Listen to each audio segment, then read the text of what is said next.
Girl, wala na ba tayong nakalimutan? Mukhang wala na. Nako, pihado matutuwa si Tatay Igme sa sorpresa mo sa kanya. Siyempre naman, dapat i-celebrate natin ang unang araw ng pagiging senior citizen ng tatay ko. Ang swerte-swerte ng tatay mo sa'yo, pinsan. Hindi ako ang maswerte sa tatay ko. Ay, sana all talaga may tatay pa. Huwag ka malungkot. Ganun talaga ang buhay. Una-una lang.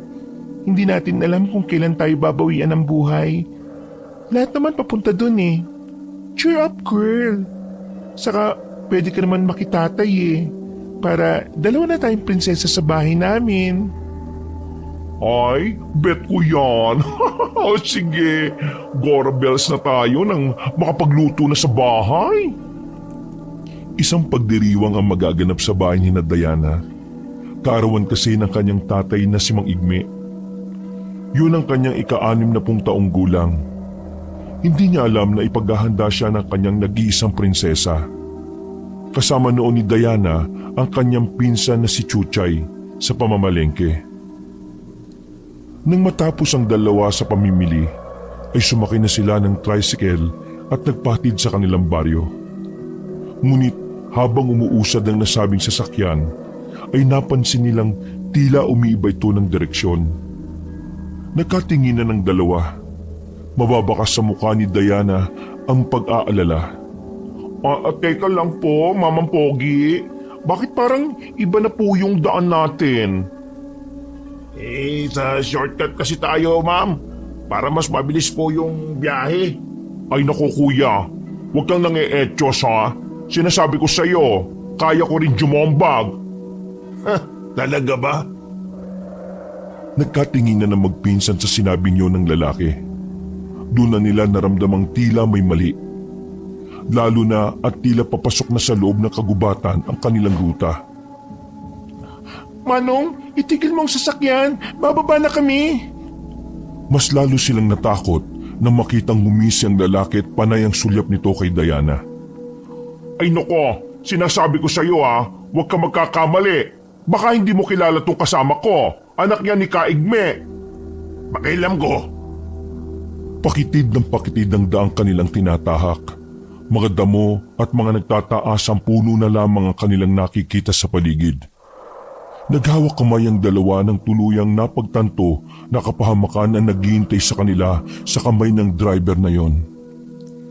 Lalo pa nang di nito maiwasang sabihin na labis itong nagagandahan kay Diana. Hindi naman nagkamali ng tingin ng lalaking yon dahil si Diana ay sadyang ipinanganak ng maganda. Makinis at maputi ang kanyang balat na parang labanos. Namanan niya yon sa kanyang namayapang ina na mayroong dugong Kastila. Samantalang ang kanyang tangkad at mapupungay na mga mata ay sa kanyang ama naman nakuha. Kapag lumalabas siya ay hindi talaga maiwasan na mayroong makapansin sa angking katangian na yon ng dalaga. Siya ang itinuturing na pinakamagandang dilag sa kanilang baryo. Anong gagawin natin, Diana? Hindi ko alam. Katapusan na ba ng mga beauty natin? Manahimik ka. Mag-isip tayo kung anong gagawin natin. Subukan mo kayo magpakalalaki kahit ngayon lang. Sure ka? Yun ang solusyon natin? Bahala na. Magkahawak kamay ang dalawa habang sabay na nananalangin sa bawat santo na maisip nila. Ilang minuto pa ay nasa gitna na sila ng kakahuyan. Paghinto ng sasakyan ay agad na bumaba ang dalawa at tangkang susugurin ng lalaki. Hoy! Akala mo hindi kita kayang labanan? Bakit? Lalaban ka ba? Inilabas ng lalaki ang baril mula sa kanyang tagiliran. Gusto mo pasabugin ko yung ulo mo? Ay! May baril! Shhh! Huwag kayo maingay! Ayoko na maingay! Ano ba kasing kailangan mo sa amin? Kita niyo ba yung kubo na yon? Ang kubong itinuturo niya ay isang lumang bahay kubo na may hagdan. Gawain sa natural na materyales na kawayan, nipa at kahoy. Ang bubong ay gawa mula sa dahon ng nipa. Ang hagdan naman ay gawa sa kahoy. Ang sahig ay nakataas sa lupa at may silong na sa palagay ni na Diana ay ginawang tambaka ng mga kung anong kagamitan. Sige, pasok! Ay, wag naman mama. Parang awa mo na. Gusto na namin umuwi. Sige, pwede ka na umuwi. Ay, salamat naman. Oh, halika na Diana. Baka magbago pang isip. Ay! Yang magandang babae, may iwan dito. Ikaw lang uuwi. Ay, hindi pwede no. Akala ko ba pwede na akong umalis. Bakit? Maganda ka ba? Antipatikong to. Hoy, sabi ng nanay ko maganda daw ako. Kaya wag kang ano dyan no. Ang dami pang satsat. Barilin kaya kita dyan. Sige na, pasok na! Wala nang nagawa ang dalawa kundi ang sumunod. Nang makapasok sila sa loob ng kubo, ay may nakita silang isang maliit na mesa na may nakahandang pagkain at pulang inumin. Napakunot ang noo ng dalaga. Ano to, last supper? Hindi ko alam. Inutos lang sa akin to eh. Inutos? Nino? Hindi ko pwedeng sabihin. Sige na, kumain na kayo. Sa palagay mo makakakain kami sa ginagawa mo? Alam mo, malalagot ka talaga sa tatay ko kapag nakatakas kami dito. Mas malalagot ako sa amo ko kung hindi ko siya susundin. Kaya manahimik na kayo. Mamaya-maya lang nandito na yun para sunduin ka. Sino ba yung sinasabi mo? Anong kailangan niya sa akin? Aba, hindi ko alam. Wala akong alam. Bahala na kayo sa buhay nyo. Basta ako, trabaho lang. Trabaho lang? Wala ka bang pamilya? Ate, nanay, anak? Wala ka bang konsensya at nagagawa mo ito? Kaya ako nga ito ginagawa dahil sa kanila. Sige na, kumain na kayo bago pa uminit ang ulo ko. Pagkatapos nilang kumain at uminom, ay nakaramdam ang dalawa ng pagkahilo. Ano itong pinakain mo sa amin? Nakatulog ang dalawa, ngunit narinig nila ang sinabi ng lalaki bago sila pumikit. Ang sabi nito ay Ismael. Madilim na nang imulat ni Chuchay ang kanyang mga mata. Sapo niya ang mabigat at masakit na ulo. Bigla niyang natutup ang kanyang bibig nang maalala ang nangyari. Hinanap niya si Diana sa kanyang tabi, subalit wala ang kanyang pinsan. Nangapa siya sa dilim. Diana, asan ka? Ngunit wala siyang nakuhang sagot. Napagtanto niyang siya na lamang ang tao sa silid na yon. Nakaramdam siya ng malakas na pagkabog ng kanyang dibdib. Nag-alala siya para sa kasamang babae.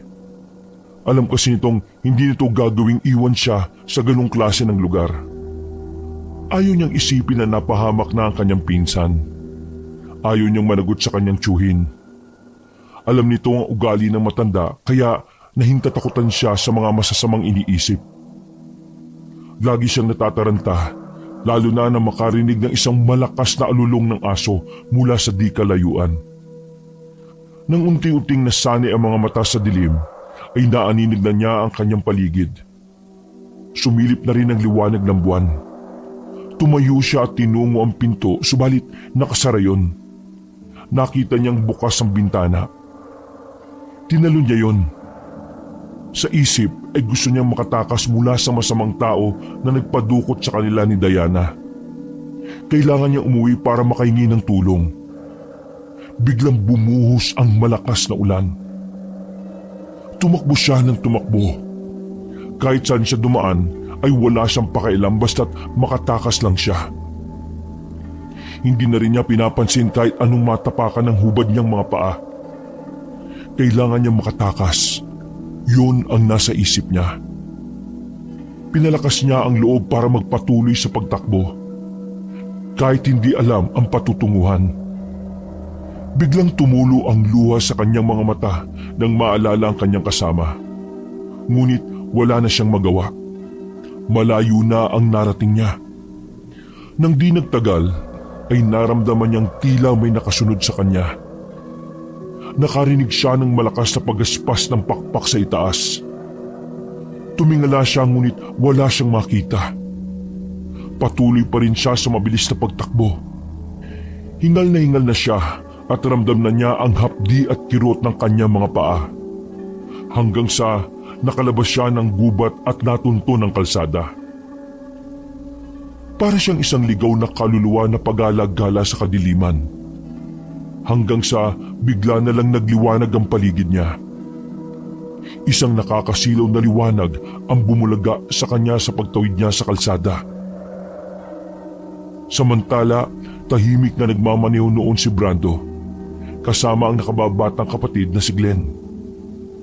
Sila ay inutusan ng kanilang lolo na pumunta sa baryong yon upang amuin ng nag-iisang landowner na nakikipagmatigasan na ipagbili ang kanyang lupain. Madaling araw nang umalis sila upang makausap ng maaga ang matandang yon at mapapayag ito na maibenta sa kanila ang lupa. May plano kasi ang lolo nila na gumawa ng isang farm resort sa lugar. Maliit na lupain lang naman yon, subalit yun kasi ang kursunadang pwesto ng kanyang lolo. Pumayag na ang dalawang katabing lupa, subalit matigas sa matandang kilala nila sa pangalang Igme. Pasulyap-sulyap si Brando sa nakababatang kapatid na noon ay panayang hikab dahil halos wala itong tulog ng gabi. Siya yung tipo ng lalaki na ginagawang araw ang gabi at ang gabi ay umaga. Lahat ay dinadaan sa kasiyahan. Isang happy-go-lucky na walang ibang hangad kundi ang makapagpaligaya ng walang iniintinding responsibilidad. Palibhasa ay may inaasahang bumubuhay sa kanya na ang kanyang lolo na may kaya sa buhay.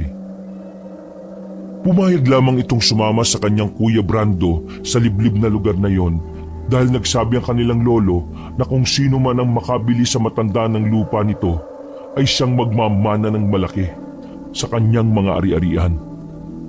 Sino ba naman ang aayaw sa tsansa na maging hayahay ang buhay? Ngunit sa di inaasahang pagkakataon ay biglang kinabig ni Brando ang manibela nang may mapansing isang babae na tatawid. Narinig ang malakas na tunog ng preno at ang pagaspas ng gulong sa kalsada. Ano ba? Mag-ingat ka naman! Minamalas ka naman oh. Mukhang nakasagasa pa tayo ah. Ang kaninang namumungay na mga mata ni Glenn ay biglang napadilat nang marinig ang sinabi ng kanyang kuya. Naku, lagot na. Paandarin mo na. Mukhang wala namang tao na nakakita eh. Ano? Ibig mong sabihin tatakbuhan natin to? Kuya, pag napatay mo yan, malaking kaso. Maraming pera masasayang. Di sige. Bumaba ka na ng kotse. Ha? Bakit? Sabi mo, takbuhan di ba? Di simulan mo na. Pambira naman oh. Hindi kasi maganda yung ganyang katwiran mo eh. Kailangan nating tingnan yung nadisgrasya natin at tulungan. Sige na, baba na! Bumaba ang dalawa ng sasakyan. Ngunit laking pagtataka nila na wala naman silang nakitang tao sa harap ng kotse. Oh, nasa na? Multo yata yung nasagasaan mo eh. Ano ka ba? Tanda-tanda mo na naniniwala ka pa sa multo. Biglang nakaramdam ng pangingilabot si Brando dahil sigurado siya na meron talaga siyang nakitang tumawid. Naglakad siya ng dahan-dahan palapit sa lugar na nakitaan niya ng babae. Nang biglang may kumalabit sa kanya. Natigalgal siya at di makakilos ng pagkalingon niya ay nakatunghay sa kanya ang maputlang mukha ng babae. Nabahira ng putik ang buhok at pisngi. Ang mga mata nito ay nangingitim at nagkalat ang lampas-lampas na lipstick sa kanyang labi. Kuya, ang lamig. Pasakay naman sa kotse mo. Dahil sa gulat ay naundayan niya ito ng isang malakas na suntok. Nabigla kasi siya sa anyo nito at sa boses na napakalaki. Inakala niyang isang maligno ang kausap. Mukhang babae ito dahil sa suot at ayos pero boses lalaki. Aray, ang sakit! Ay, naku, pasensya ka na. Hindi ko sinasadya. Huwag ka na kasing nanggugulat ah. Hihimatayin ako sa nervyos sa'yo eh. Kunwari ka ba? Ang sabihin mo, akala mo grasya pero disgrasya pala kaya mo sinuntok. Kung ikaw kaya bigwasan ka dyan, gusto mo? Sandali. Bago kayo magkabigwasan dyan, pwede bang makahingi muna ng tulong sa inyo? Tulong? Bakit? Kailangan ko makauwi sa baryo. Tamang-tama, doon din kami papunta. Dalian na natin at baka mamaya maabutan pa tayo ng humahabol sa akin. Sabay tingin sa taas ni Chuchay. Tahimik na ang paligid. Wala na siyang naririnig na pagaspas ng mga pakpak. Doon pa lang siya nakahinga ng maayos. Sa wakas ay makakauwi na siya at makakahingi ng tulong. Habang nasa loob ng sasakyan, ay panay ang dasal niya na sana ay nasa maayos lang na kalagayan si Diana. Siya nga pala, may kilala ka bang igme sa inyong baryo? Doon kasi kami pupunta ngayon eh. Anong kailangan niyo sa kanya? May mahalaga kaming sadya eh. Baka pwede mong ituro sa amin. Tiyuhin ko si Tatay Igme. Doon nga ako magpapahatid sa inyo eh. Ayun naman pala eh. Grasya naman palang totoo kuyang pagkakita natin sa kanya. Samantala, sa bahay ni Nakaigme ay hindi mapakali ang matanda dahil sa labis na pag-aalala sa kanyang anak at pamangkin. Halos 12 oras na mula nang umalis ang mga ito sa kanilang bahay ay hindi pa nakakabalik. Walang ideya ang matanda na namalengke ang dalawa para siya sana ay sorpresahin sa kanyang ika-60 kaarawan. Kasama niya ang 6 na tanod sa kanilang bakuran. Galing na ang mga ito sa pabalik-balik na pag-iikot, subalit hindi pa rin nila natatagpuan ang dalawa. Kapitan ng barangay si Kaigme at isa sa pinakarespetadong tao doon. Kilala din siya bilang isang magaling at mabait na albularyo. Marami na siyang natulungan lalo na ang mga taong di kaya ang mga gastusin sa ospital. Dahil sa kanyang galing o husay sa panggagamot ng walang hinihinging bayad, ay marami ang nagmahal sa kanya. Kaya hindi na nakakapagtaka na gustuin siya ng mga tao bilang isang punong barangay. Dahil sa kawalan ng pag-asa ay napatulala na lang si Kaigme at maluha-luha dahil sa labis na pag-aalala. Natigil lang yon nang sabihan siya ng isang tanod na mayroong tumigil na sasakyan sa harap nila. Lumabas siya para tingnan yon. Isang puting kotse ang nakaparada sa labas ng kanilang tarangkahan. Isang maitim na lalaki ang lumabas mula doon at pagkatapos ay sumunod na bumukas ang passenger side ng kotse. Nagulat siya sa nakita. Berto, asan si Diana? Tiyo, ako si Chuchay. Berto o Chuchay, bahala ka sa trip mo. Oh, asan nga yung anak ko? Andiyan ba sa loob? Saan kayo galing? Tiyo. Oh, bakit parang pinitpit ng luya yung mukha mo? Ano ba nangyari? Ganito po kasi yun eh. At isinalaysay nga ni Chuchay ang nangyari. Naplano talaga nilang surpresahin ng ama, kaya hapon pa lang ay namalengke na ang magpinsan. Bala kasi nilang magluto na maaga para sa gaganaping okasyon. Subalit sa di inaasahang pagkakataon ay dinala sila ng lalaki sa gubat. Dinala kayo sa isinumpang gubat? Doon nga po. Masama ito. Ano pong gagawin natin? Unti-unting bumukol ang kaba sa dibdib ng lalaki nang marinig ang sinabing yon ng pamangkin. Tsak niya na nasa panganib ang kanyang nag-iisang anak. Sinabi ng kanyang mga tanod na tutulong sila sa pagliligtas kay Diana. Subalit panay lang ang iling na matanda. Hindi yung ganon kadali. Masyadong delikado doon. Alam niyo naman ang kalagayan ng lugar na yon. Posible ang makapasok, pero bihira lang ang nakakalabas ng buhay. Tumigil si Kaigme nang matuon ang paningin niya sa dalawang lalaki na kasama ng kanyang pamangkin. At sino naman ang mga kasama mong ito? Magandang umaga po, Kaigme. Ako po si Brando at ito naman po ang kapatid kong si Glenn. Nagpalipat-lipat ang tingin ng mga tao kay Brando at Glenn.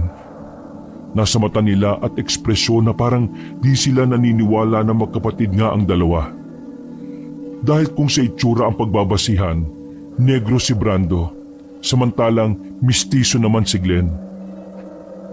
Parehas na may tindig at tikas ngunit di hamak na mas magandang lalaki ang nakababatang kapatid nito. Magkapatid po talaga kami. Di po kayo nabubudol, promise.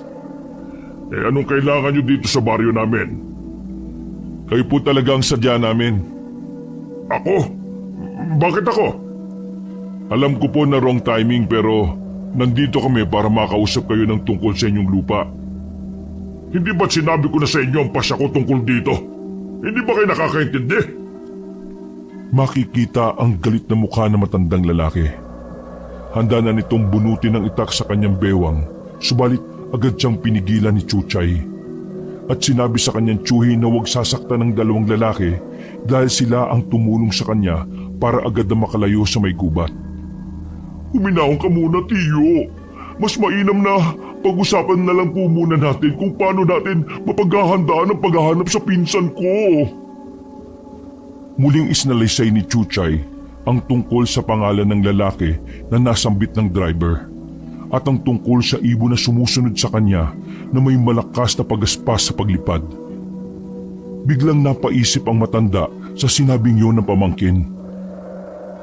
Anong sabi mo? Ismael? Opo, yun ang huli kong narinig na sinabi ng driver. Hindi pwede. Alam mo ba kung sino yung Ismael na yun? Sino po yun? Kilala nyo? Oo, kilalang kilala ko ang hayop na yun. Talagang di niya ako titigilan ha. Humanda siya. Kung gera ang gusto niya, edi ibibigay ko yun sa kanya. Napahawak sa dibdib ang binata nang maramdaman niyang tila sumikip ang kanyang paghinga. Muntik na siyang mabuwal, mabuti na lamang at naagapan siyang saluhin ni Brando. Naku, mukhang nalipasan na ho yata kayo ng panahon, Tiyo. Kaya niyo pa ba talaga ang makigera sa taong yon? Sino po ba siya? Biglang bumalik sa alaala ni Kaigme ang nag-iisa at tanging niyang karibal sa pagmamahal noon kay Aling Laura, ang kanyang mabuting may bahay. Ngunit bago yun ay naging matalik silang magkaibigan ni Ismael. Mga bata pa lamang sila ay naging sandigan na nila ang isa't isa. Madalas daw mapagdiskatahan ng mga salbahing bata sa kanilang baryo dahil payat ito at mahina. Isa pa ay madalas itong tuksoin noon na aswang. Kumakalat kasi sa kanilang baryo noon na may lahing aswang ang kanilang pamilya. Hindi naman naniniwala si Igme noon dahil mabait na kaibigan si Ismael. Palagi silang magkasundo sa lahat ng mga bagay. Isa pa ay hindi rin naman ito takot sa asin at bawang. Subalit, nagbago ang tingin nila sa isa't isa nang magwagi sa puso ni Laura ang binatang si Igme. Labis na nagtampo si Ismael. Dahil ayon dito ay dapat na hindi na pumasok sa eksena ang kaibigan, lalo't siya naman ang nauna na nagpahayag ng pag-ibig sa dalaga. Sobrang sama ng loob ng lalaki sa kanyang kaibigan at mas lalong tumindi yon nang magpakasal ang dalawa. Hindi na ulit sila nagkaayos mula noon. Natandaan niyang sumpa ng lalaki na aagawin niya sa anumang paraan ang kanyang pinakamamahal at walang magagawa doon si Igme.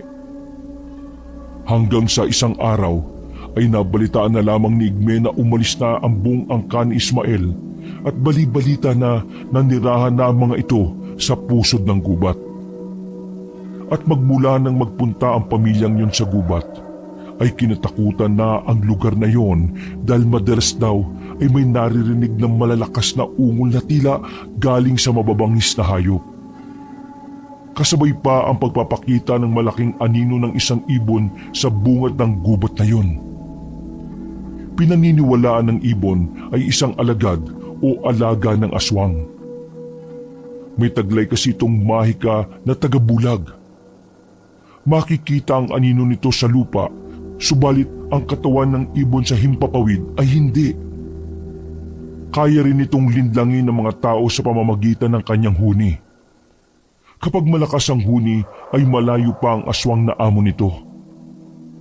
Subalit kapag malapit na ito sa pinupuntiryang biktima ay humihina ng humihina ang huni nito. Marami ding kwento ang naipon tungkol sa mga taong nangahas na pumasok doon ang hindi na nakalabas ng buhay. Kaya magmula noon ay tinagurian na nila ang lugar na iyon na isinumpang gubat. Labis na nagtaka ang matanda kung bakit ang anak niyang si Diana ang kinuha ng kanyang dating kaibigan. Hindi niya maunawaan ang pakay nito. Tinulungan siya ni Brando at ilang tanod na may pasok sa kanilang bahay at pinaupo ito sa upuan.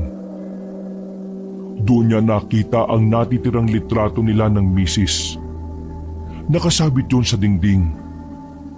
Noon niya napagtanto na kamukhang-kamukha ni Laura ang anak nilang si Diana. Hindi kaya... Nakatunga nga si Brando, Chuchay, Glenn at ang mga tanod sa harap ni Kaigme. Hinihintay nila ang kasunod na sasabihin ng matanda. Subalit imbis na ituloy nito ang sasabihin, ay humingi na lang ito ng tubig. Ano ba yan? Nakakabiti naman! Lumabas na ang mga tanod upang bigyan ng espasyo si Kaigme at ang kanyang pamangkin. Gayon din ang mga bisita nito. Umupo sa tapat ng matanda si Brando. Agad nagawi ang tingin ng matanda sa litratong tinititigan nito. Asawa niyo po? Oo. Ang ganda po niya. Parang anak ng Kastila. May lahi naman talaga sila eh. Nung panahon ng Kastila ay naging asawa ng kanyang ninuno ang isang sundalo na galing sa Espanya. Kaya ayan, iba talaga yung ganda niya. Oo nga po, ang ganda. Sigurado po ako maganda rin ang inyong anak sa personal. Abay oo naman. Dahil para silang pinagbiyak na bunga. Ano po bang may tutulong namin sa inyo, Kaigme? Napatingin sa kanya ang matanda. Sinusuri nito kung seryoso nga ba ang binata sa inaalok nitong tulong sa kanya. Biglang pumasok ang isang ideya sa kanyang isip. Alam kasi niyang mahihirapan na siya na magkikikilos dahil sa kanyang edad. Kahit na sabing isa siyang sikat na albularyo at magaling, ay tiyak na hindi na niya kakayanin pa ang makigera ng mag-isa kay Ismael na mula sa sinaunang mga aswang. Ito na po yung inumin ninyo. Inabot nito ang baso at mabilis na ininom ang tubig. Gusto niyong mabili ang lupa ko, hindi ba? Abay, yun nga po ang dahilan ba't kami nandito eh. Sige. Ibibigay ko sa inyo ang kailangan ninyo, pero sa isang kondisyon. Ano po yun? Kailangan niyong maibalik ng buhay dito sa bahay ang anak kong si Diana. Basic. Yun lang pala eh. Ako na po gagawa nun. Hoy, anong ikaw? Ako ang unang nakipag-usap sa kanya, no? Kaya ako ang magliligtas sa anak niya. Teka. Ba't ba kayo nagtatalo? Mahaba pong kwento eh. Basta, isa lang dapat sa amin ang pwede ninyong makadil para pagbentahan ng lupa ninyo. Kailangan niyo pong mamili sa amin. Bakit ako mamimili? Pwede naman kayong dalawa. Kung sino ang makakabalik kasama ng aking anak, sa kanya ko ibibigay ang kailangan ninyo. Game ako dyan, Tatang. Sige po. Kung yan po ang may tutulong namin ayos lang po sa akin. Huwag niyong isipin na magiging madali ang gagawin ninyong misyon. Dahil tulad ng sinabi namin kanina, isinumpa ang gubat na yon. At ilan sa mga napapadpad doon ay hindi na nakakalabas ng buhay. Hindi naman ako naniniwala sa aswang eh. Panakot lang yan ng mga matatandang di marunong magsaluwal nung araw. Wala akong pakialam sa paniniwala mo, iho. Ang importante sa akin ay ang mabawi ang anak ko. Pero para masiguro na kakayanin niyo ang mga pagsubok sa gubat, kailangan niyo maging katulad ko. Katulad po na ano? Kailangan niyong matuto kung paano kalabanin ang mga aswang na yon. Basic naman yan, tanda. Oo, hindi ako naniniwala sa aswang. Pero madalas kong mapanood sa mga pelikula takot ang mga yan sa bawang o kaya asin. Hindi sa lahat ng pagkakataon ay bibida sa gera ang bawang at asin sa pagitan ng aswang at mga tao. Kung totoo na delikado ang mga taong yon, paano namin sila haharapin? Kailangan yung magsanay bilang isang albularyo. Ako? Magiging mangkepueng? Ayoko, no? O edi umuwi ka na. Ako na lang dito. Napatingin si Glenn sa kanyang kuya. Napagtanto niyang seryoso itong tanggapin ang misyong inihain ng matandang albularyo. At ang ibig sabihin pa nun, kapag nagtagumpay ang kanyang kapatid, kay Brando mapupunta ang mas malaking porsyento ng kayamanan. Kayo naman, nagbibiro lang naman ako Sige, kailan ba tayo magte-training? Dahil nagkasundo na ang tatlo, ay ipinaliwanag na ni Kaigme ang tungkol sa pamilya ng kanyang dating kaibigan. Sila ay mula sa lahi ng mga sinaunang aswang na di masyadong pamilyar sa mga tao. Di tulad ng mga pangkaraniwang aswang, ay hindi galing sa mutyang itim o ibong pispis ang kanilang pagkaaswang. Likas sa kanila yon at namamana sa bawat salinlahi. Sila kadalasan ay mailap sa tao at di masyadong nakikisalamuha. Mas pinipili nilang manirahan sa mga liblib na lugar tulad ng sa gitna ng kagubatan o sa itaas ng bundok. Sila yung gumagamit ng mga orasyon at hipnotismo. Galing sa kanilang utak ang kanilang kapangyarihan. Hindi sila tinatabla ng asin, bawang, kalamansi o tanso. Bahagyang mapipinsala sila ng mga yon, subalit ang talagang makakatalo sa kanila ay ang matinding orasyon din. Mga mahuhusay na antingero at mga bertud ang kadalasang nakakatalo sa kanila. Mga ritual at pagpapadalisay sa kapangyarihan ang isinasagawa ng mga ito upang lalo silang lumakas at malabanan ang taglay na kapangyarihan ng mga aswang. Sila yung mga aswang na may alaga na sigbin o di kaya naman ay ibong wakwak na kasakasama nila sa paghahunting ng kanilang mga biktima sa gabi. Sila rin ang mga aswang na kayang gumaya ng anyo ng hayop o tao. Mamayang gabi, kailangan nyo makakuha ng sarili nyong anting-anting o mutya para meron kayong proteksyon sa inyong mga makakalaban. Anting-anting? Totoo ba yun? Oo. Paano makakakuha nun? Bakit hindi mo subukan yung mga napapanood mo sa sine? Akala ko ba nakakapanood ka ng mga pelikulang aswang?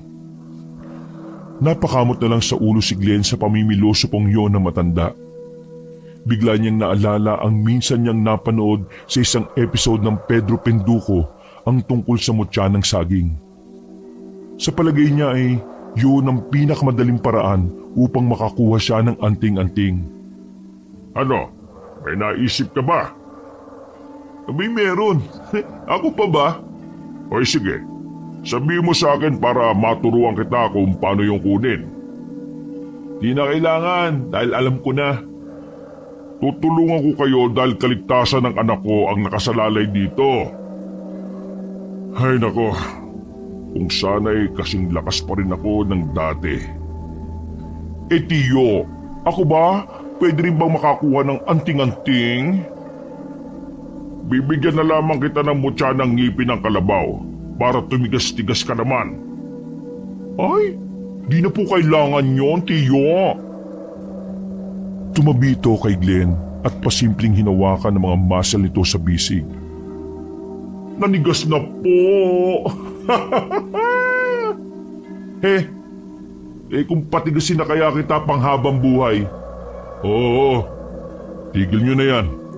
Hindi ito ang tamang panahon para maglaro tayo ha. May ililigtas tayo. Tama.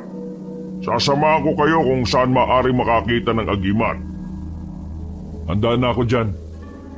Dahil sa magkasundo na ang apat, ay inanyayahan ng matandang albularyo ang dalawang binata na sa kanila na muna manuluyan habang pinaghahandaan ang nalalapit na pagsugod sa kuta ng sinaunang aswang.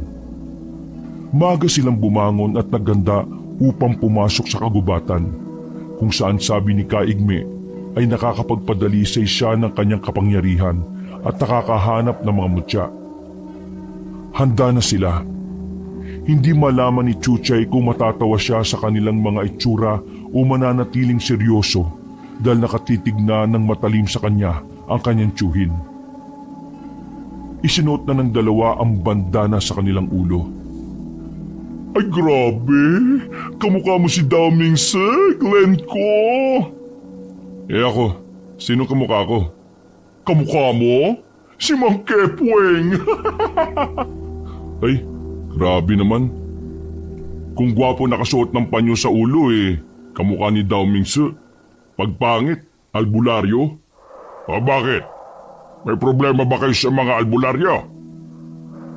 Matatahimik ang tatlo sa kanilang mga pamimiloso po. Tara na nga! May hawak na punyal na gawa sa tanso si Brando. Hindi lang minsan niyang pabulong na sinabi ang salitang panday at inimagine na hahaba ito at magiging espada. Si Glenn naman ay hawak ang isang buntot pagi na ipinahiram din ni Kaigme sa kanila. Iwinawasiwas niya yon sa hangin. Mayroon din sila mga kwintas na gawa sa bawang. Hindi miminsang naubos si Glenn dahil sa amoy nito. Nang lumabas sila ng bahay, ay bumungad sa kanila ang mga nag-aabang na kalalakihan. Tulad nila ay may mga hawak din silang punyal, sibat, sulo at pana. Madami sila. May matangkad, may unano, may binata, matanda, mataba at may payat. Parang gustong maiyak ni Brando sa nakikita. Mababait naman pala ang mga tao sa lugar. Heto ngayon sila at handang-handa na sa pagtulong sa pagsuporta sa kanilang misyon. Nakakatuwa naman. Akala ko kami lang talaga ang maghahanap ng nawawala niyong anak. Mababait naman pala talaga ang mga tao dito sa inyo, ano?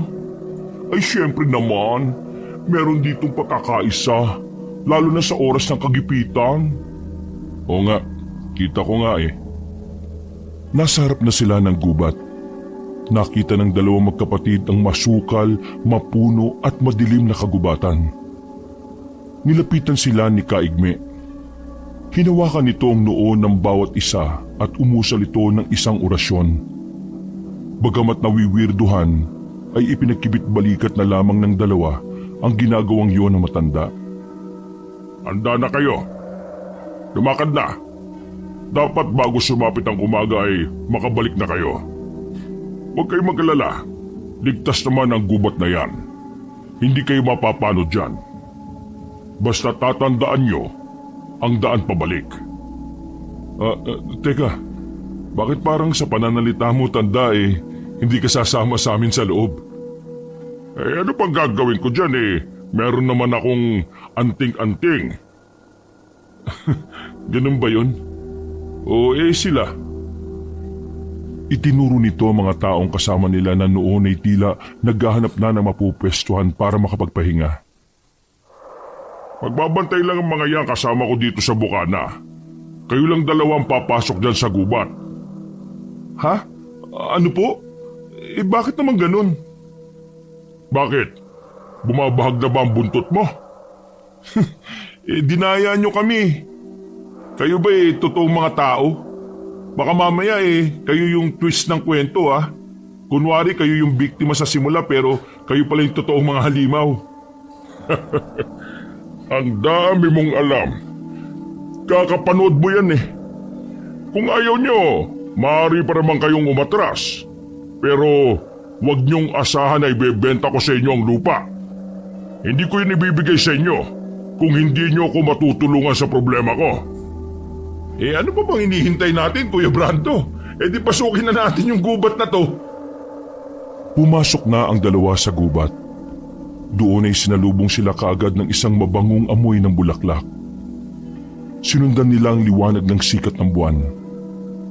Ayon na rin sa turo sa kanila na matandang albularyo. Kuya, sigurado ko ba talaga dito sa pinasok natin? Napatingin bigla si Brando sa kapatid. Bigla ko kasing naisip Paano nga kung totoo talagang aswang yung makakalaban natin at di lang tayo pinagtitripan ng matandang yun? Alam mo, kanino ko pa iniisip yan? Palagay ko trip lang to ng mga taong yun Baka gusto nila takutin tayo. Tapos, pagtatawanan. Tapos, hindi rin sa atin ibebenta ang lupa, tama ba ako? Eksakto.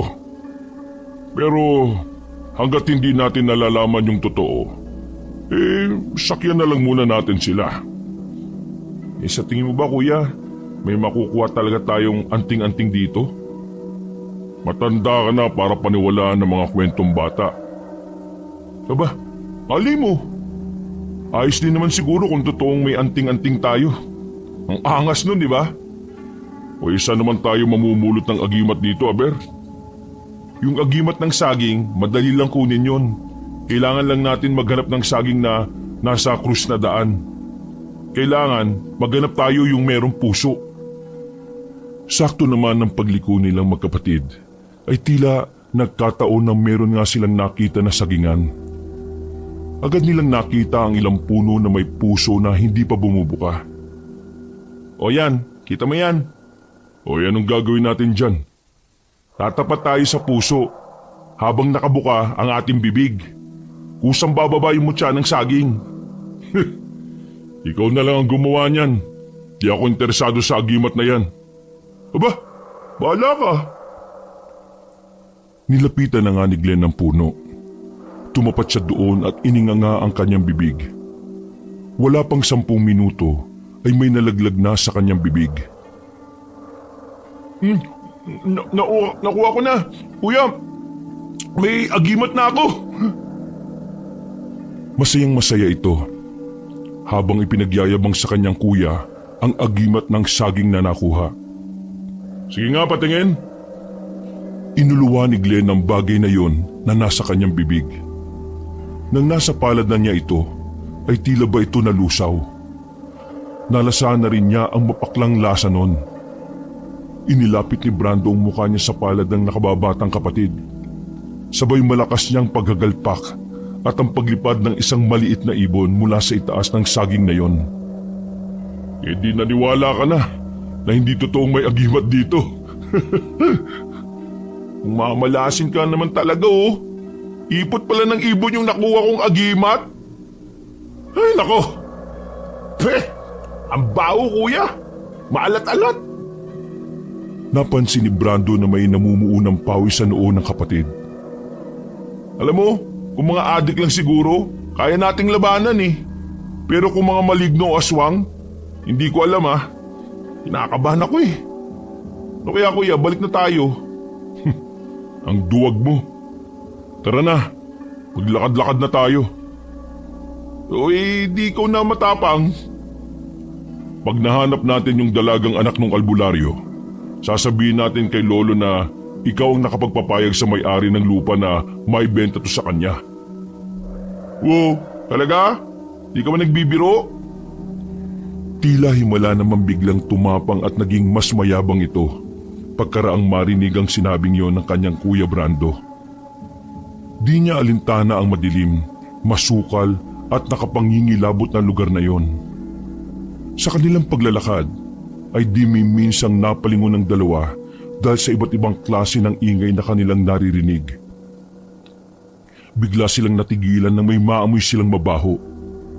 Nakakasulasok ang amoy nito. Parang patay na daga. May kumaluskos din sa likod ng damuhan. Kuya, ano yun? Inihanda nito ang hawak na buntot pagi. Hinawi naman ni Brando ang mga damo. Nakahinga sila ng maluwag nang makitang baboy lang pala ang kumukutkot ng lupa na nasa likod ng nagtataas ng damo. Nagpatuloy sila sa paglalakad. Ipinagpatuloy din ng baboy ang pagkutkot ng lupa gamit ang paa niyang apat na may suot na pink na medyas. Takot ako dun ah. Akala ko talaga aswang eh. Ewan, ala pa man naduduwag ka na. Pagkaraan ng ilang sandali, ay napatigil sila sa paglalakad na makaramdam ng pagod. May dinukot si Glenn sa kanyang bulsa. Inilabas niya roon ang isang kaha ng sigarilyo. Naalinti ka na.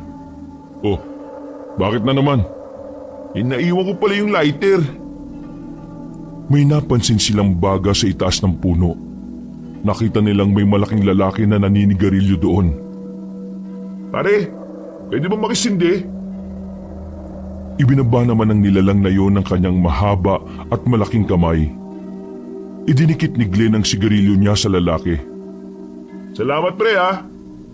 Sabi pa nito, at di na muli pang tinapunan ng tingin ang nilalang na yon sa puno. Wala naman pala talagang kakaiba sa gubat na to eh. Hindi na siguro kailangan to. Sabay tapon sa hawak na buntot pagi. Uy, ano ka ba? Lutin mo nga yan. Ilang oras pa tayo dito sa gubat no? Baka kailanganin natin yan. Galit na sambit ng binata. Medyo naiirita ito sa kaingayan ng kapatid. Nakaramdam naman ng kaba ang binata, kaya pinulot ulit niya ang itinapong bagay.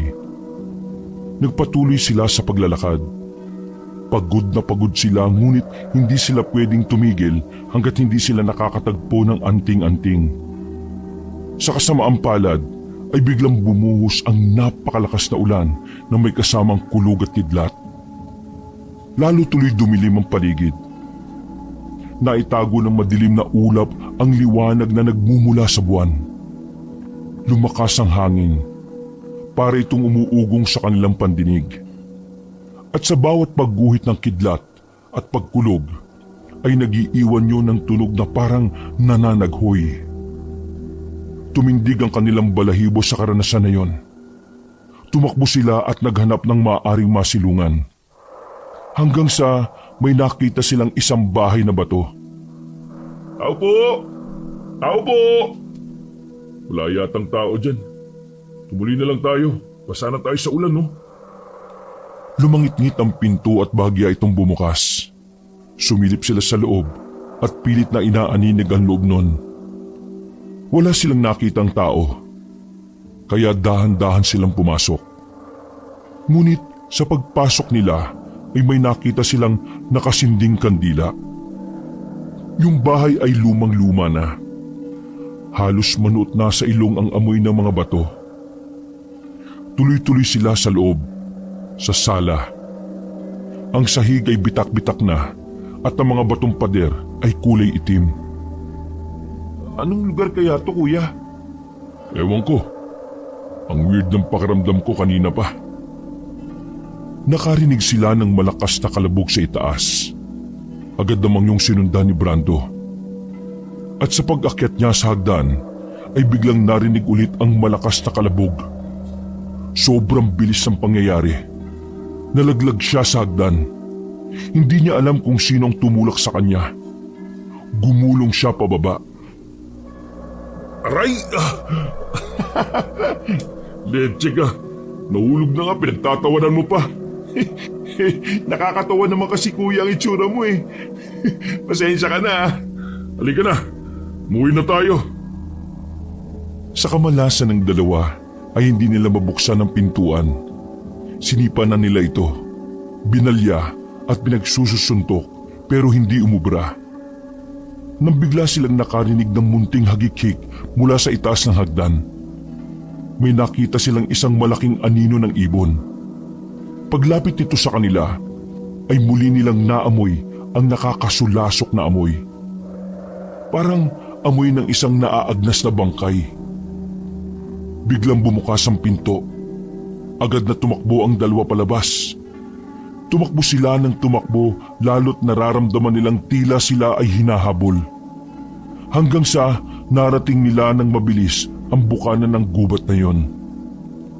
Hindi nila maintindihan kung ano ang nangyari. Alam nilang malayo ang kanilang nalakad, subalit ganun na lang kadali ang makalabas sa gubat. Agad silang sinalubong ng mga kasamahan nilang nakatanod doon, kabilang na si Kaigme. Bigla itong umusal ng orasyon at pagkatapos ay inihagis ang isang hugis krus na kwintas. Pagbagsak nito sa lupa ay himalang maaliwalas na sa paningin ng dalawa ang loob ng gubat. Wala na ang mga naririnig nilang kakaibang ingay. Wala na rin ang mga nakasunod sa kanila. Malapit nang magbukang liwayway. Nakita nilang dalawa ang pagsilay ng ngiti sa mga labi ng matandang albularyo. Umuwi na kayo. Kailangan niyo magpahinga dahil mamaya pagsapit ng gabi ay sasalakay tayo sa kampo ni Ismael. Sandali lang. Kami ba pinaglolo ko mong matanda ka? Ano yon ha? Yung mga nakita namin sa gubat. Bakit? Ano bang nakita niyo? Teka, ano nga ba nakita natin, kuya? Ewan. Umuwi na sila. Pagdating nila sa bahay ay agad nagpahanda si Kaigme ng kanilang makakain. Sinabi nitong kailangan nila ng masasarap at masustansyang pagkain upang lumakas. Matapang kayo mga binata. Sa pagbubukas ng inyong ikatlong mata ay nalampasan niyo ang pagsubok. Maaari ko na kayong basbasan bilang mga bagong albularyo. Ha? Albularyo na kami? Mga baguhang albularyo. Pwede na rin. Maganda naman pakinggan Pero hindi nagtatapos dito ang inyong pagsasanay. Madami pa kayong dapat na matutunan tulad ng mga orasyon. Naku, si kuya na lang po ang magpapatuloy nito pagkatapos. Bakit? Ayaw mo ba? Alam mo bang marami rin namang benepisyo ang mga katulad namin? Sige nga po, tulad ng 20% discount. Glenn, kung wala kang sasabing maganda dapat manahimik ka na lang ha? Ayos lang yan sa akin binata. Sanay na ako sa mga ganyan. Bagamat arugante ang iyong kapatid, ay nakikita ko sa kanyang masigit siyang magiging mahusay na albularyo sa hinaharap. Sa totoo lang siya talaga ang nakikita ko magpupursige nito. Ha? Ako? Imposible po yan. Maniwala ka sa akin. Hindi pa ako nagkamali sa mga hula ko sa mga tao. Paano nga po pala sa dinami-rami ng mga tao dito sa lugar ninyo kami pa ho ang napili ninyo para makasama sa isinumpang gubat? Dahil walang tao dito ang may kakayahang makalabas pa ng buhay kapag pumasok na sa gubat na yon. Alam niyo bang yung gubat na yan ay ang isinumpang gubat? Pero nakalabas kayo. Walang ibang may kakayahan noon kundi ang mga tulad nating nasa dugo ang pagiging albularyo. Kami ho may dugong albularyo? Oo. At nakita ko yung kagad nung una niyo akong kinausap. Kaya sinubo ko kayo kung totoo ang mga nakita ko sa inyong pagkatao. At hindi nga ako nagkamali. Gusto ko tuloy makilala ang lolo ninyo. Teka sandali. Huwag kayong gagalaw ha. Bigla ay tila nangisay at tumirik ang mata ni Kaigme. Hindi maunawaan ng magkapatid ang sinasabi nito. Isang orasyon yun na Latin ang pagkakasalita. Pagkatapos nun ay hinubad nito ang mga suot na kwintas na may medalyon. Ito ang inyong mga agimat. Tig-isa kayo. Ito ang magsisilbing pananggalang ninyo sa mga masasamang elemento.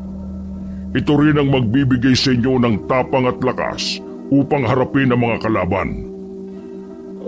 Salamat po, Kaigme. Pagkasabi nun, ay sinabi nitong humiga sila sa kamang gawa sa kawayan.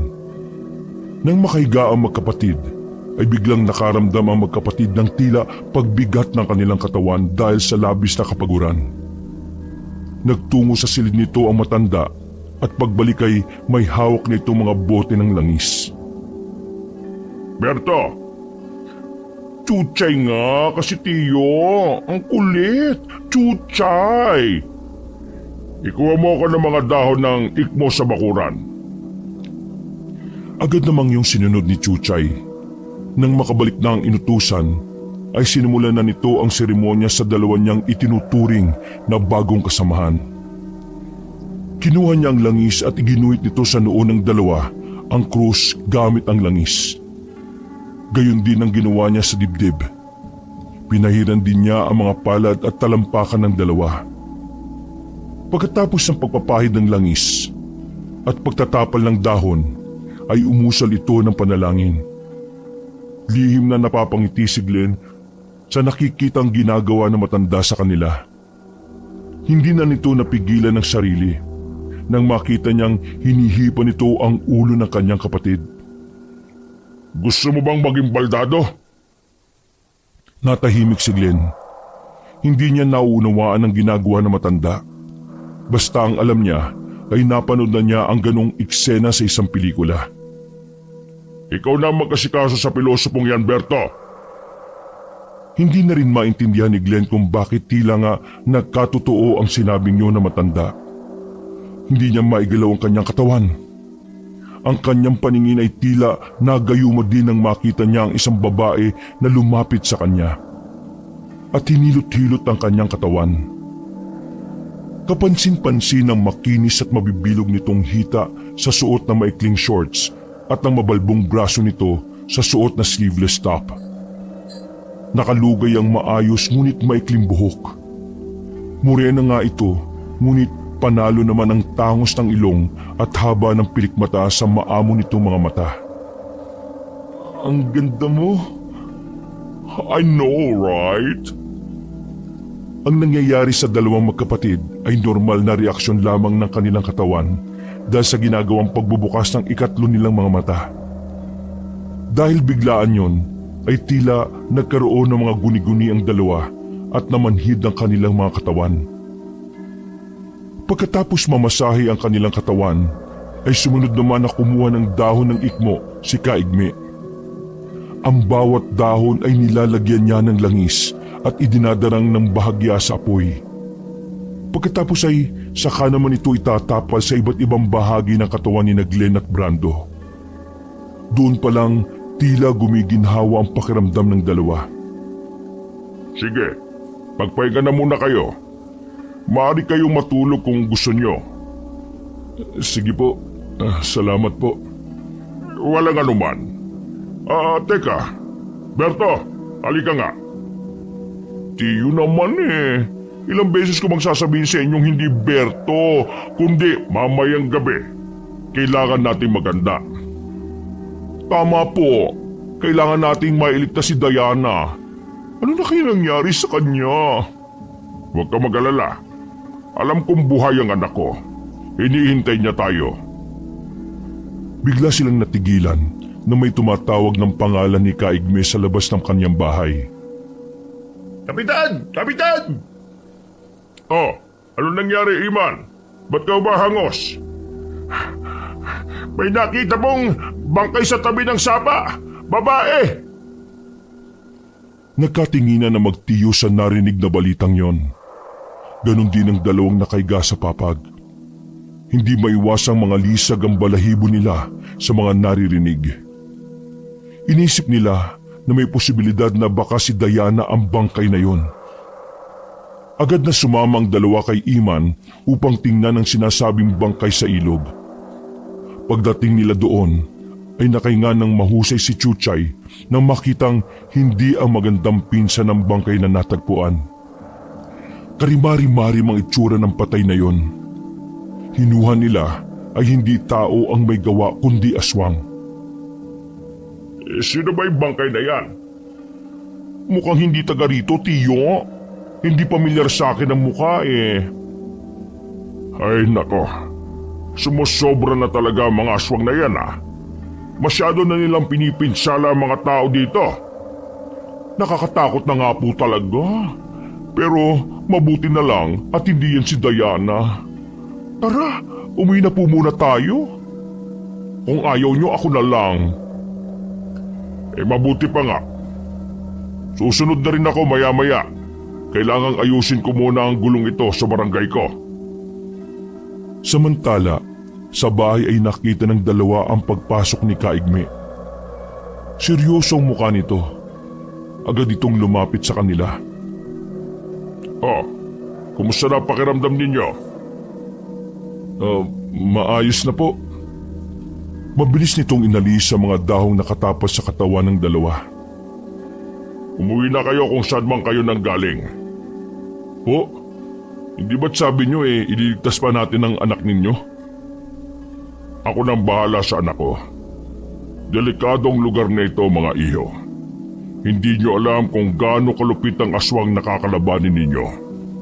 Sige na, tumayo na kayo dyan.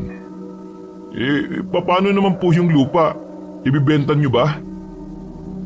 Oo, basta bumalik kayo sa ibang araw. Ayos! Natigilan sila na makarinig ng mga kaluskos mula sa labas ng bahay. Paparating si Chuchay. Binuksan niya ang pinto at bumungad sa kanyang paningin ng tatlo. Iyo, bakit narito pa kayo?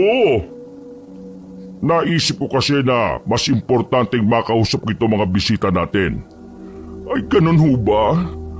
Sana pala sumabay na kayo sa akin kanina. Pero in fairness ang bilis nyo. Talagang nauna pa kayo sa akin. Pinapauwi ko na nga itong dalawang to Hindi sila bagay sa lugar natin. Po? Bakit po? Hindi na natin sila kailangan dito. Dalian niyong umalis. Kayo, bilisan niyo. Teka ho. Bakit ka ba kontra ng kontra, Chuchay? Hayaan mo na silang makalis dito. Baka makasagabal lang sila sa paghahanap ko kay Diana. Ano pong sabi ninyo? Agad na lumayo si Chuchay sa tatlo. Alam na niya na may maling nangyayari sa kanyang tiyo. Mag-iingat kayo! Hindi siya ang tiyo ko! Mabilis na kumilos ang dalawa. Tumakbo sila palabas ng kubo. Naiwan sa loob ang matanda. Nakatingin lang yun sa tatlo hanggang sa makalabas. Ano bang nangyari? Oo nga, ang gulo, Chuchay. Nililin lang tayo ng taong yan. Hindi yan ang tiyo ko. Kailangan natin makalis dito ngayon din.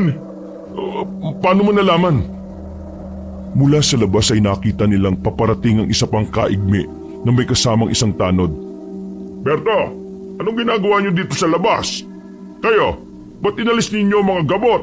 Malakas na ba kayo? Natulala ang dalawa sa nakita. Maya-maya ay nagpalipat-lipat ang tingin ng mga ito sa mukha ni Kaigme at sa kubo. Ano bang nangyari? Para naman kayo nakakita ng multo niyan. Agad na nagsumbong si Chuchay sa matanda. Doon umalingasaw ang mabahong amoy ng aswang. Umalingaw-ngaw rin ang alulong ng mga aso. Tumingin sila sa itaas at napansin nila ang mga nagliliparang ibon sa itaas na walang direksyon. Hayop ka, Ismael!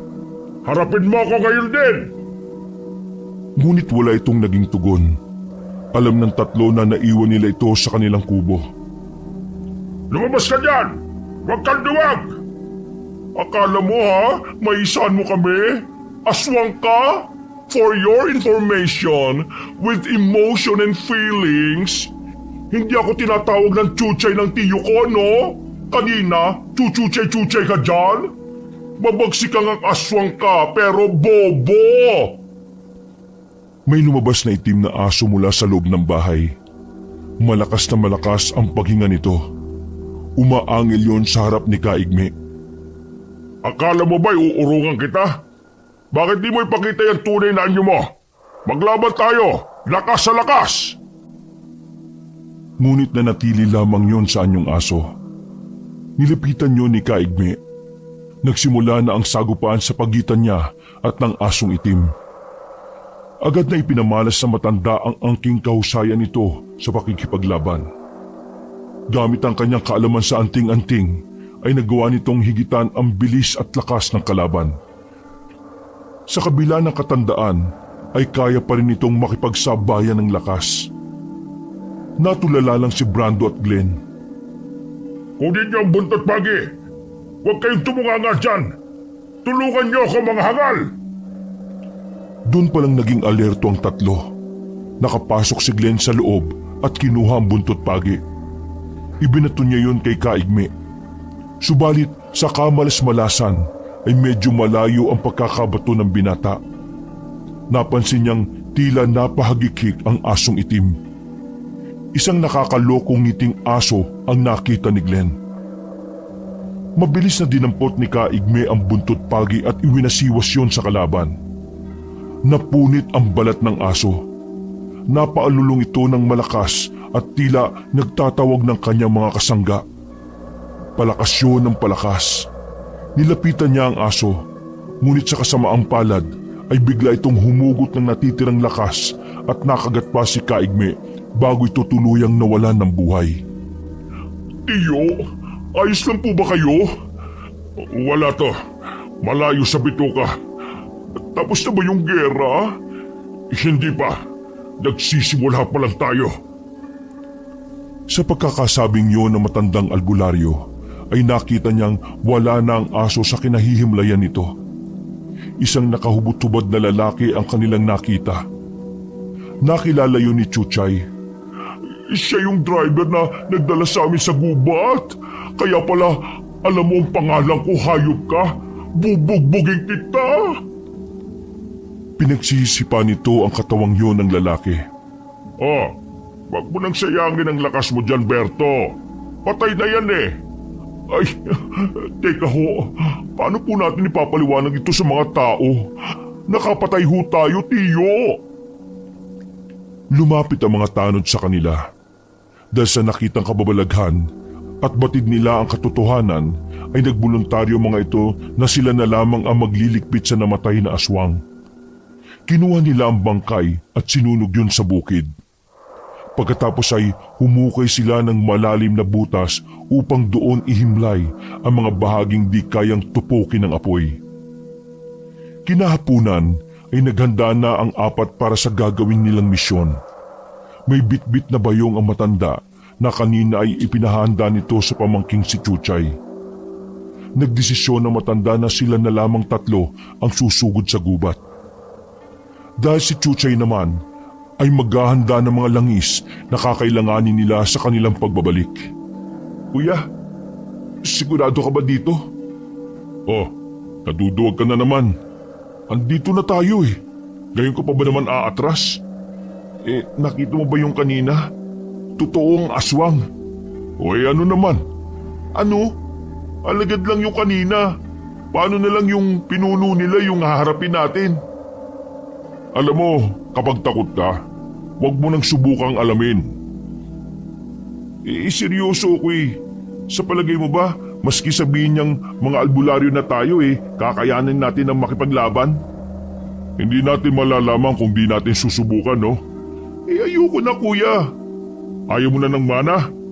Kaya-kaya naman talaga natin yung mga aswang na yan eh. Basic, no? Ano ba't nag-aral ako ng mga martial arts na yan at arnis na yan kung hindi ko magagamit sa totoong laban? Ay naku, ang tagal naman gumabi. Naiinip na ako ha. Tao talaga oh. Kapag pera ang usapan, ginaganahan. Bago sila pumasok sa gubat, ay nakita nilang tila nangingisay si Kaigme at mayroon itong binabanggit na mga salita sa kakaibang lingwahe. Nag-uorasyon pala ang matanda. Pagkatapos nun ay hinarap niya ang kasama. Partikular na ang magkapatid na si Brando at Glenn. Alam kong hindi kayo naniniwala na kabilang na kayo sa mga katulad ko. Mga tagalungsod kayo at hindi bagay sa inyo ang maging albularyo. Pero alam niyo bang yung pinasok niyong gubat na yon puno rin ng mga masasamang elemento. At wala din basta-basta nakakalabas ng gubat na yon. Pero kayo, nakalabas kayo. Dahil espesyal kayo. Magsabi nga kayo ng totoo. May lahi ba kayong albularyo? Ho? Siyempre, wala po, no? Imposibleng wala. Kayo ang isinama ko dahil naniniwala ako na meron kayong kakaibang kakayahan at katapangan bilang mga bagong albularyo. matutulungan niyo kong iligtas ang nag-iisa kong prinsesa. At ipinapangako ko na pagkatapos nito ay hindi lamang lupa ang may bibigay ko sa inyo. Maaring pakasalan ng isa sa inyo ang aking anak. Maski yung lupa na lang po yung sa akin. Dito na lang po sa kuya ko ninyo ipakasal yung anak ninyo. Mainam na po yan para hindi po tumandang binata to. Wala kasing magkagusto eh. Hoy, kung makapagsalita ka, may problema ka ba sa pagbumuka ko? Wala. May sinabi ba ako? Pumasok na sila sa gubat at ginalugad ang kadawagan nito. Hindi pa sila nakakalayo ay may narinig na silang kaluskos at malalakas na alulong na mga aso. Agad inihanda na matanda ang kanyang punyal at iniabot ang 2 buntot pagi sa magkapatid. Maging alerto kayo dahil anumang sandali sa gubat na ito ay maaari tayong manganib. Pinakinggan nila ang kaluskos at ang lumitaw sa kanilang paningin na pinagmumula noon ay isang ordinaryong panggabing hayop lamang. Ipinagpatuloy nila ang kanilang paglalakbay hanggang sa may nakita silang isang bahay. Maliwanag na maliwanag ang loob ng kabahayan. Sa labas pa lang ay makikita na ang mga nakasindi at nakatirik na mga kandila sa bakuran. Parang may piging na nagaganap. Marahang lumapit ang 3 sa bahay na yon.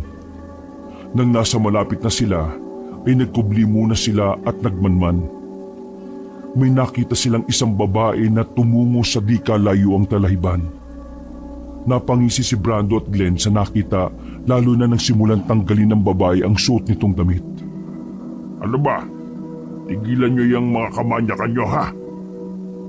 Teka lang ho, Kaigme. Huwag ho kayong magulo. Biglang tila natulala si Glenn nang humarap sa kanila ang babaeng yon. Dahan-dahan siyang lumapit sa kinaroroonan ng babae. Sinasabi ko na nga ba kahinaan nyo ang babae. Lingid sa kaalaman ni Glenn at Brandon ay isang nagbabalat kayong babae lamang ang kanilang pinagpapantasyahan. Si Glenn ang unang nakalapit sa babaeng yon. Pinagyaman ito at binusog ang kanyang mga mata sa kanyang nakikita. Agad na umusan ng orasyon ng matandang albularyo upang magising ang nahihipnotismong isip ng dalawa. Malapit na ang mukha ni Glenn sa mukha ng babae. Halos isang dangkal na lang ay maghahalikan na sila. Mabuti na lang ay umipekto kaagad ang makapangyarihang orasyon ni Kaigme at tumambad sa mga mata ni Glenn ang mukha ng isang matandang hukluban. Sa gulat ay biglang nasuntok ito ni Glenn at sa lakas ay gumulong ito sa lupa. Biglang nanlisik ang mga mata nito at nagalit. Tama na ang laro, Ismael! Sumingasing ang aswang na parang tunog ng nagkikiskisang tuyong kawayan. Napangiwi sila sa tunog na yon at tinakpan nila ang kanilang tenga. Iyan na ba yung sinasabi niyong aswang na dumukot sa anak ninyo? Siya nga! At wala nang iba. Maligaya ako at muli tayong nagkita, kaibigan kong Igme. Manahimik ka! Hindi tayo magkaibigan! Nasaan ang anak ko? Ibalik mo ang anak ko! Ikaw naman, masyado ka namang seryoso sa buhay, Itay. Di ba ako nagkamali ng dinig? Tinawag ka niyang tatay? Manahimik ka, Ismael! Anong kalokohan ang pinagsasasabi mo? Akin na ang anak mo. Hindi ko na siya isusuli sa'yo. Kung gano'n kailangan mo munang dumaan sa ibabaw ng aking bangkay bago mo tuluyang maangkin ang anak ko. Magtutos tayo! Bakit ba napakadamot mo?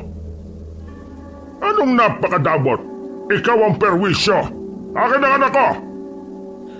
Nagpambuno ang dalawa bagamat parehas na may edad na ay naglaban sila lakas sa lakas, liksi laban sa liksi. Nagpagulong-gulong sila sa lupa. Kaigme ako 100,000 piso. Sus, ang hina mo naman makipagpustahan, kuya. Pero sige, pwede na rin. Doon ako sa huklubang asong na si Ismael. Yan, sige Kaigme, suntukin mo yan. Yan! Ang galing mo! Aba, hindi pa patalo Manoko, no? Galingan mo, Ismael! Gumanti ka! Sige! Bangon! Sipain mo! Sipain mo! Hoy! Mga hunghang! Magsitigil nga kayo! Hanapin niyo ang anak ko! Pagkasabi noon na itinuloy nila ang laban. Suntok, sipa, kalmot, hanggang sa iginupo na sila ng pagod. Abot-abot ang hingal ng dalawa. Sandali! Time first! At anong nakakatawa, ha? Pasensya ka na. Ngayon ko lang na-realize na pinaglipasan na talaga tayo ng panahon, Igme. Ganun talaga. Matatanda na tayo eh. Kasama ng pagtanda ang paghina. Teka, kung ganun inaamin mo na ba na mahina ka na? Ako? Mahina? Hindi totoo yan. Malakas pa ako sa kalabaw, Igme. Yan, sige. Tama na ang satsat. Tuloy ang laban. At nagpatuloy nga ang kanilang laban. Walang gustong magpaawat. Samantala, ang magkapatid ay umalis na sa lugar ng labanan. Pumasok sila sa kubo. May nakita silang babae na nakasuot ng puting bestida. Nilapitan nila yon. Payapa yung nakahiga at napakahimbing ng tulog. Ito na kaya si Diana? Siya na nga siguro kasi kamukha niyo yung babae sa larawan eh. Grabe. Ang ganda pala talaga niya. Mistisa, Kuya Brando. Anak ba talaga to ni Kaigme? Mas malabo namang si Ismael yung tatay nito. Ang ganda niya, no? Ano kuya, kursunada mo? Sa palagay mo ba, papatulan ako nito? Hindi. Baka nakakalimutan mo, utol mo ako ha? Alam ko naman kasi ang karakas mo turpik Ligawan mo muna bago mo tanungin kung papatulan ka niya o hindi. Ay nako, bahala ka nga dyan. Uy, tika, paano ba natin ito gigisingin? Diyugyugin mo. Ayaw nga magising Sandali, anong nangyayari sa kanya? Tingnan mo yung bibig niya Nagiging kulay ube na. Dali, sabihin natin to kay Kaigme. Pagbalik nila sa pok ng labanan, ay nakita nilang nakahandusay na ang dugo ang si Kaigme. May mga bakas ito ng kagat na parang sa aso. At hindi nga sila nagkamali. Isang dambuhalang aso ang nasa kanilang harapan. Nanlilisik ang kanyang mga mata at mahahaba ang kuko na kayang-kayang pumunit ng laman ng tao. Para itong naghahamon at tila sinasabi sa dalawa na siya ang poon. Siya ang malakas. Mababakas sa mukha ng dalawa ang labis na takot sa kanilang nakita. Nagsimula na ring umalingasaw ang kakaibang amoy ng pagkabulok sa hangin. Diyos ko, kuya, ang laking aso niyan. Hindi aso yan, tanga. Ano yan, kambing? Utusan kaya kita dyan. Aswang yan si Raulo. Lalabanan ba natin yan? Malamang. Kaya nga tayo nandito, di ba? Teka, yung pustahan. Panalo ko Huwag mong kakalimutang magbayad sa akin Sa kinahihigaan ni Kaigme, ay di nito mapigilan ang mapamura sa dalawang kasama. Nais nitong tumayo para pagsusuntukin ng dalawa, subalit nahihirapan siyang gawin yon dahil sa maraming sugat na natamo buhat sa pakikipaglaban. Nalipat ang tingin niya sa kalabang aswang. Nakatingin sa kanya si Ismael, ang nag-anyong dambuhalang aso. Lumapit ito ng dahan-dahan at alam niyang siya ang muling puntirya nito. Nang mapansin ni Brando na muling aatakihin nito ang matandang albularyo, ay naisip niyang kailangan ng tulong ng matanda. Naisip niya na kung mapapahamak ito, malamang ay katapusan na rin nila.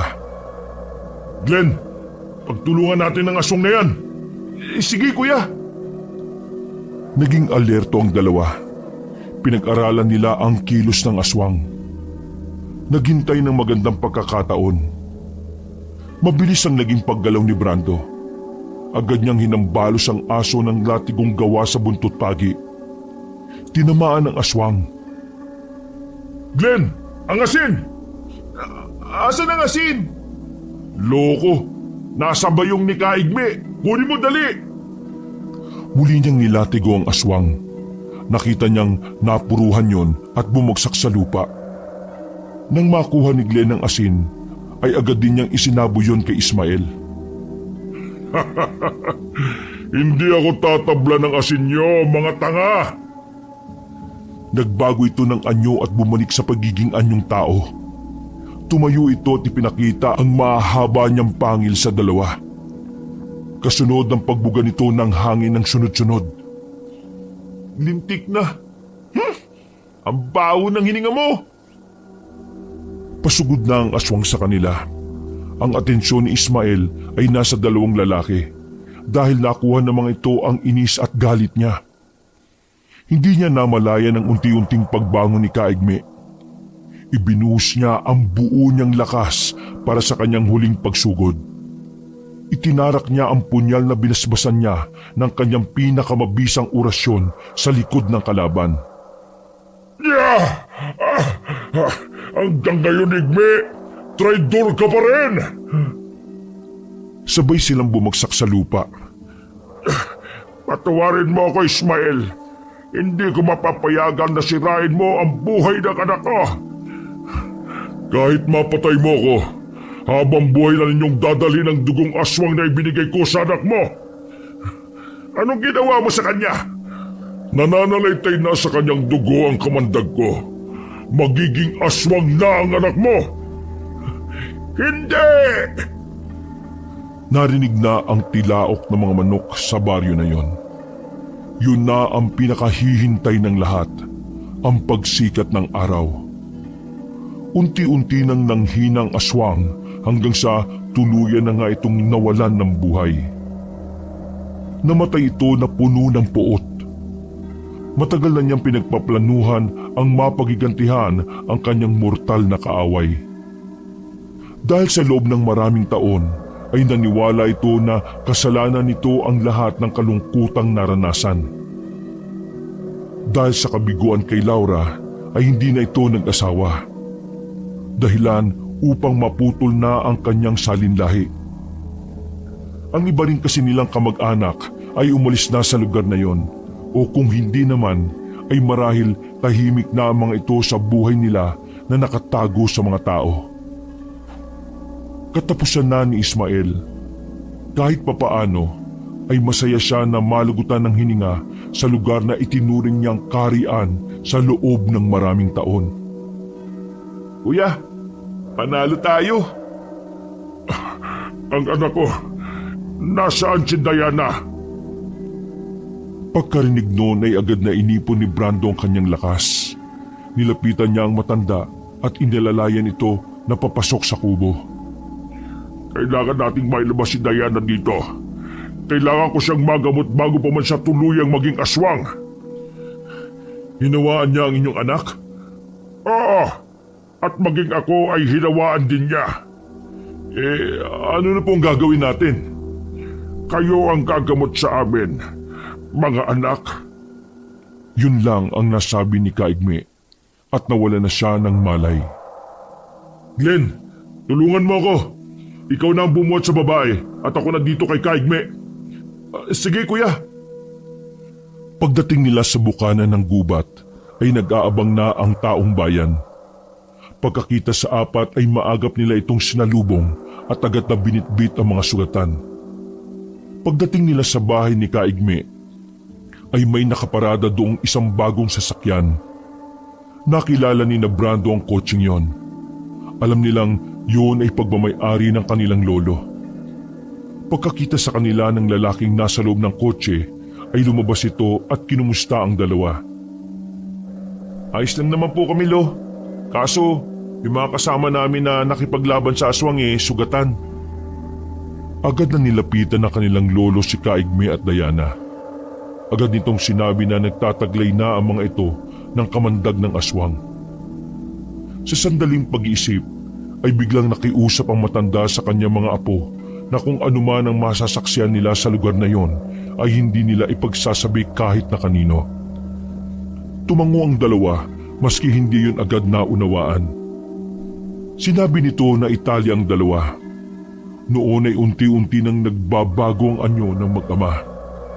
Nangingitim na ang paligid ng kanilang mga mata at tumatalim na rin ang kanilang mga titig. May inilabas na kwintas ang lolo nila at nanghingi ng langis. Mabilis na kinuha ni Chuchay ang mga langis ng kanyang tiyo. Nanghingi ulit ito ng baso. Pagkakuha ng mga kailangan nito, ay naglagay siya ng langis sa baso at ibinabad doon ang kanyang kwintas na may palamuting pangil na kalaunan ay nalaman niyang mutya ng pangil ng buwaya. Hindi makapaniwala ang magkapatid sa kanilang nakikita. Napagtanto nilang totoo nga ang sinasabi sa kanila ni Kaigme na may dugo silang albularyo. Nagsambit ng orasyon ng matanda pagkatapos ng seremonyas at ipinainom nito ang langis sa mag-ama. Nagwawala ng mga ito na tulad ng isang asong nauulol. At sa muling pag-inom ng langis ay sumuka sila ng itim na likido. Lumipas ang ilang oras ay nagising si Kaigme. Napansin niyang nababalutan ng mga dahon ng kanyang mga sugat. Ligtas na ako. Kayo ba ang may gawa nito? Tanong niya sa magkapatid. Umiling ang mga ito at ipinakilala nila ang kanilang lolo. Sinasabi ko na nga ba eh. Tama ako. At masayang nagkwentuhan na nga ang dalawang matanda. Samantala, sa loob naman ng silid ay nagising na rin si Diana. Agad niyang nakita si Chuchay na nasa tabi niya. Anong nangyari? Ay, salamat naman, nagising ka na. Si tatay, nasaan? Nasa sala. Tulad mo ay kagigising lang din niya. Alam mo, marami tayo mapagkukwentuhan tungkol sa mga nangyari. Pero bago yun ipapakilala ko muna sa'yo yung mga naging bayani mo. Ha? Bayani? Oo, sila yung mga tumulong para iligtas ka sa kamay ni Ismael. Talaga? O sige, tawagin mo sila. Gusto ko silang makilala. Agad na tinawag ni Chuchay ang dalawang lalaki. Natutuwa naman si Kaigme nang malamang gising na at ligtas na sa kapahamakan ang kanyang nag-iisang anak. Kayo po ba nagligtas sa akin? Ha? Nako, yan ka na naman kuya eh. Nauutal na naman sa harap ng babae. Huwag mo naman akong pinapahiya. Magpakatotoo ka na kasi. Lakasan mo loob mo. Sayang ang ganda. Huwag kang mahiya. Ano ba pangalan mo? Ako si Brando. Salamat Brando Salamat sa pagliligtas niyo sa amin ng tatay ko.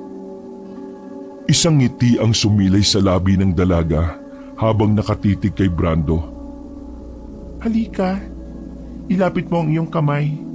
Nais kong pasalamatan ka. At sa unang paglalapat ng kanilang mga palad, ay biglang nakita ni Brando ang isang malabong larawan sa isip.